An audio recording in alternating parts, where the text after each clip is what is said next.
Сәлем достар, Фаризаның ас үйіне қош келдіңіздер. Бүгінгі бізде мәзірде сусын, яғни компот жасаймыз. Қысқа сақтауға болатын компот. Ең алдымен банкаларды жақсылап жуып алып, қайнатамыз.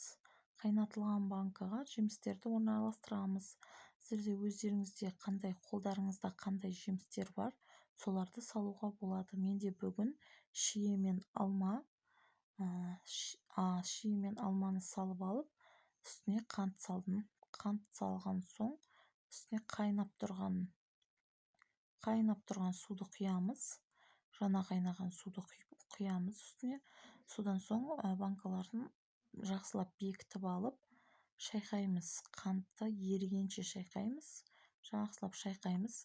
Себебі қанты ермей қалса, банкаларыңыз атылып кетуі мүмкін. Жақсылап шайқап алған соң, банкаларды төңкеріп қоямыз. Содан соң төңкерілген банкаларды ертесіне, мен өзім қазір кешке істеп жатырмын.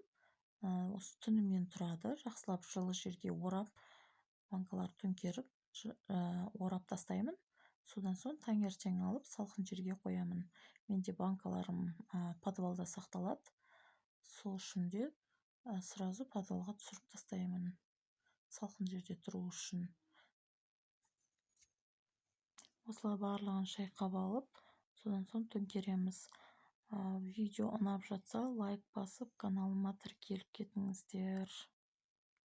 Мен бұл жерде банканы қалай жуып, қалай қайнату керек видеосын салмаппын. Но бірақ барлығы білет деп ойлаймын. Қалай жуып, қалай қайнату керек екенін.